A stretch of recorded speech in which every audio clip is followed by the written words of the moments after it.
Brenta è uno dei principali fiumi che attraversano la zona di produzione del Prosecco DOC.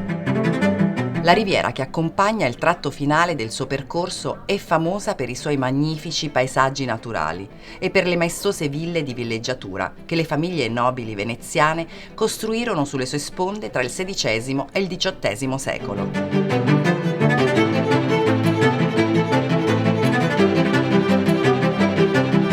Ci troviamo nell'ultimo tratto del fiume Brenta, chiamato il Naviglio del Brenta, che collega la laguna a sud di Venezia alla città di Padova.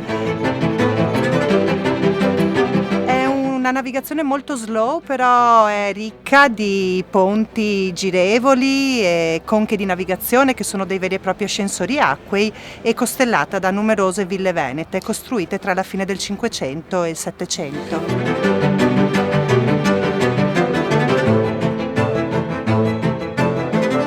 Villa Foscari, la Malcontenta, è la prima che si trova arrivando dalla laguna di Venezia, che ci lasciamo alle nostre spalle, ed è anche l'unica villa che Andrea Palladio progetta non solo in Riviera del Brenta ma in tutta la provincia di Venezia.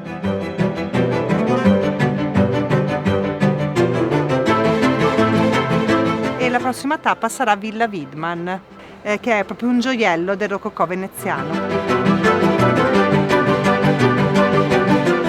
Era la sala da ballo, è piccolina perché piccola era la villa, quindi è tutto proporzionato, poi immagina che era una villa di residenza estiva, quindi le feste, i banchetti, tutto si teneva nel parco e il cavaliere portava qui la dama a danzare. La musica arrivava dai 4 punti più sporgenti della balaustra dove l'orchestra si sistemava e la musica cadeva omogenea con effetto cassa di risonanza nella sala, affrescata da questi splendidi dipinti del Settecento di Giuseppe Angeli.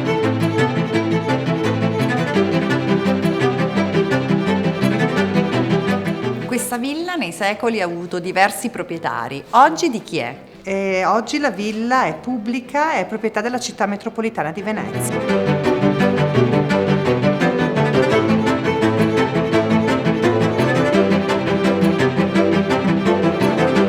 La navigazione sul fiume è lenta, ma richiede perizia ed attenzione e soprattutto una grande esperienza, che a Rudy, da 37 anni impegnato in questa attività, di certo non manca.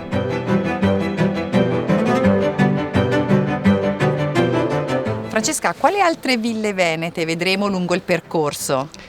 La Pisani la Barbariga, la Soranzo, che è l'unica che è restata affrescata esternamente con degli affreschi rinascimentali, e poi la Giovanelli Colonna andando verso Padova.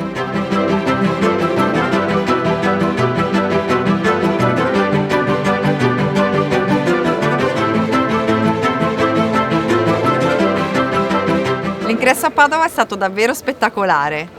Siamo passate davanti alle mura rinascimentali e adesso approdiamo proprio a Porta Portello, dove approdavano ai tempi della Serenissima.